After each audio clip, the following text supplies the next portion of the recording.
there is the vet. She's been sleeping for 6 weeks now, so time to go ahead and wake her up. I got a few parts for her, a few things gotta knock out today, so let me get this cover off right quick. Well, doesn't she look pretty? Dusty as hell, dude. And she was covered up with 2 car covers. But yeah, so like what we're gonna do today is I'm gonna go ahead, I'm gonna get the car lifted. Just got back from school and I brought some parts with me. I got my ABS EBCM module. My ABS North traction control was working, so I sent this out to get repaired. The company, and I sent it the ABS fixture, and the company said that it was damaged. So, but they also said that it might be my actual ABS pump that's bad. So we'll see if this fixes it, or if they just lied and they made $200 off of me, or it could have been a combination of both, because it was kicking ABS pump failure code. So we will see. Also here, I got my PCM. I had to get it retuned by EFI Tuning in Richmond, Virginia. So hopefully everything's smooth with that. No more check engine light. And I got a bunch of hardware. Had to get some hardware like for my brakes, some longer studs, things of that nature. So got all that stuff here. So first things first, I'm gonna go ahead and put this PCM in, but I gotta get this car up on jacks, and she is too low to get my little jack underneath her. So yeah, probably be a struggle, but we're gonna figure it out.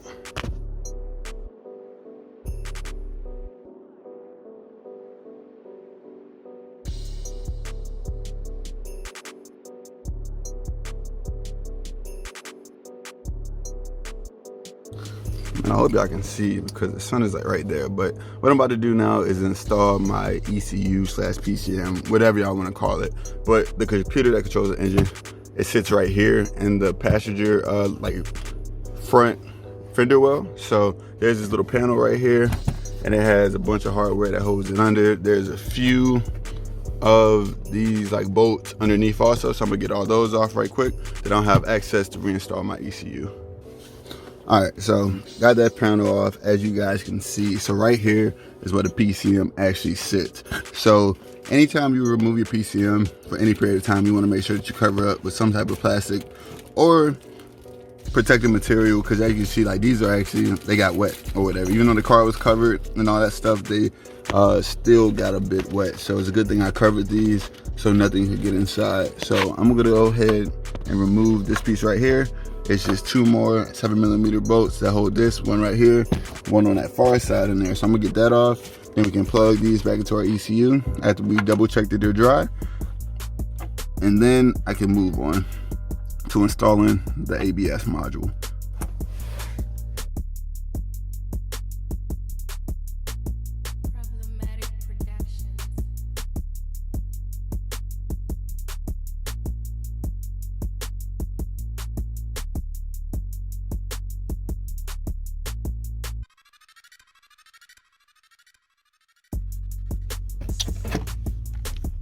All right, y'all, I got my EBCM. So basically this controls your ABS, your stability control, all that stuff. This is the computer behind all that.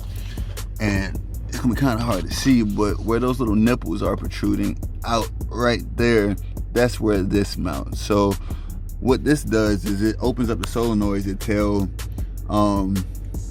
to tell the car like where to send your brake fluid at. So that controls literally everything. So I'm gonna put this on here just so y'all can see for reference where this actually goes. So I'm trying to get the camera in there. So you see where it's mounted at? That's where that goes. So I'm gonna go ahead and reinstall that.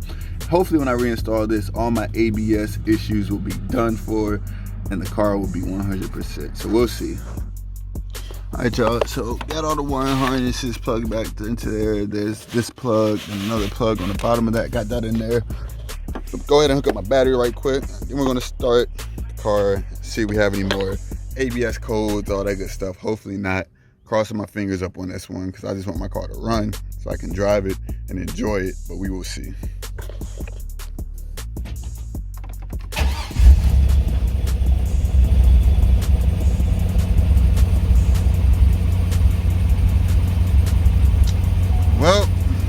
that service ABS light, which I'm not too happy about. I'll try to go into codes and clear it, see if that's a possibility, but man, I was hoping that would have got fixed. Oh, the car sounds good though. But damn. Oh, part of the game, part of the game, part of the process. Gotta remind myself that. But so I'm gonna try to clear that code, see if I can get rid of it. Hopefully I can. And we'll go from there.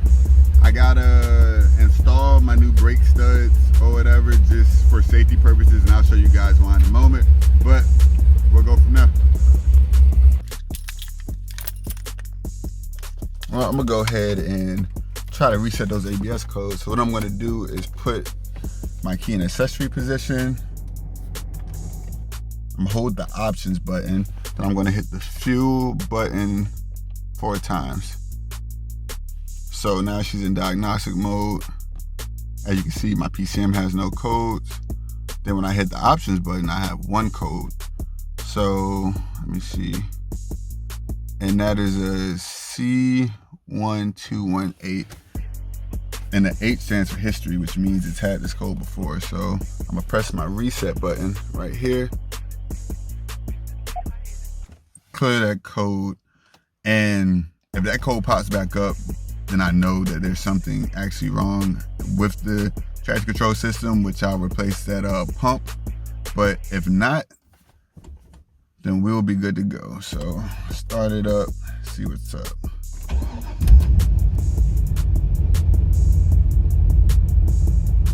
Oh, ABS came right back on. So yeah, there's still an ABS issue.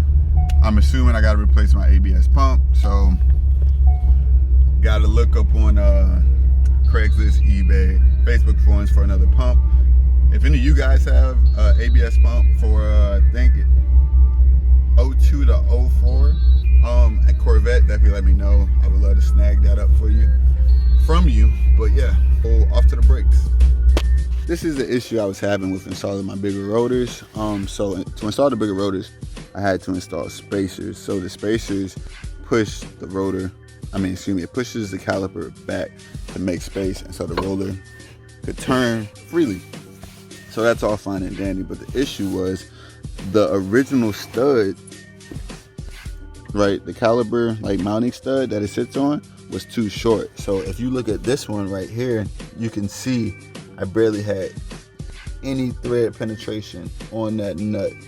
So that's the issue I was having. So what I did was I found out what the thread pitch was for these, and I got 2 possible options of studs that I can try to use to make it work. So right here, right? So that's the original.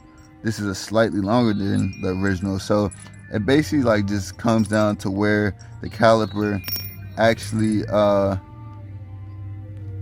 will sit, and if I'll have enough thread penetration when I install it. So I'm gonna try these ones first, because I'm not too sure about these silver ones. Those ones look a little funky, but if I need to, then I'll try to make those work. But I'm gonna try these first. So what I'm gonna do is take the caliper off this right here, then I'll pull out those old studs and install the new ones to see how everything fits. And on to problem number 2 I had. So in order to get the caliper space far back enough, I had to use a plethora of washers, which that is nowhere near ideal. So what I did was I ordered this aluminum spacer to replace these. Oh shoot, to replace these like that. So that would look a lot cleaner, and it won't flex as much as a bunch of washers. And where I got these from, and they have a bunch of hardware, was McMaster Car, and I'll have a link to their website in the description. But very affordable, better than buying individual stuff on like Amazon or eBay. Definitely would recommend them. So I'm gonna go ahead and pull these old studs out. I'm just gonna use a pair of vice grips and just vice on there and twist them on out, and then we'll try these new studs. So this is what I got. New studs on, cool. Got the spacers in. with 2 washers. I think that would be enough to get it to clear sufficiently how it should. So I'm gonna throw the rotor back on, I'm gonna test with the caliper. One issue that might come up is actually being able to get a socket on these new nuts, because if you look at the old nut, it was indented and it was like one of those thin ones to help get the socket up on there. So hopefully it fits. We will see. Well, this is a little bit of an issue. So trying to find a socket that could fit inside this hole. So there's a few things I could do here. I could modify the hole to be a bit bigger, so a socket would be able to actually go in there and tighten it up all the way, or I can buy a new nut. So I'm gonna try to find a nut that will fit, a slimmer one like this one that I pictured earlier. I'm gonna log on and see if I can find one of these, but for right now I'm gonna leave it how it is,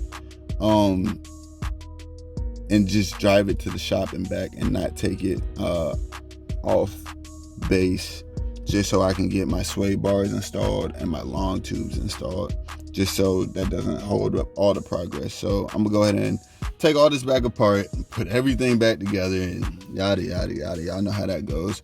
But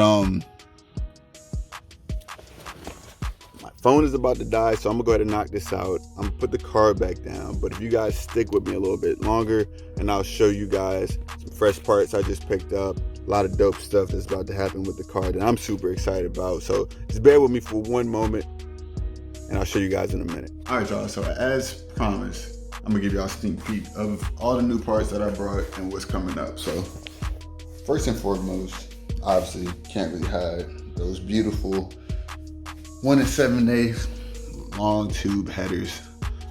So these are Speed Engineering. This is like a budget header brand that I had read about. Apparently they had like really good reviews. I went with these over to Texas Speeds because to get them out to Germany would be like, I think like $800, $900. So these were only like $470 out to Germany. So I saved a good bit. And apparently like these are bigger than Texas Speeds, and also they fit really good. So went with those. The only gripe with these is apparently the stock exhaust clamps suck. These little thin boys right here. So I got some wide exhaust clamps, and that should make everything work well. I got my Elite Engineering thermal tunnel plate. So this is to make the center console cooler and to stiffen up the actual chassis itself. So super excited about that. Let me see. Right here, I got some front brake lines because one of my brake lines just bent on me. So just got a new brake line there. Definitely don't want to play around with the braking. And in this box, whew, I've wanted this bad boy for a long time. And those of you that know, this is an MGW shifter with the lower box. And I also got this super dope knob right here, very race car-esque. And I'm going to be installing this one soon. Y'all will see. I'm going to leave it exposed because I think it's just so pretty, like white hot it. So definitely excited about that one. Still need to reinstall my rear spoiler. That's coming. Being that this isn't necessary to make the car run, I've been putting it on the back burner or whatever, just because I want to get the car running 100%. So that's that. And in this big box here, oh, y'all just got a sneak peek. Damn! I got my Johnny O'Connell sway bars right here. This is a mod I wanted to do for so long, like not only for the performance aspect, but just because I love the way that yellow is, and I think it'll look super sick being able to see that yellow like from the back of the vet. And comes with adjustable end links. These are super nice, durable, sturdy pieces. Super duper nice, super duper nice. Got that full range of motion, no binding, none of that stuff. So this is going to be dope. Looking forward to doing the install up on that.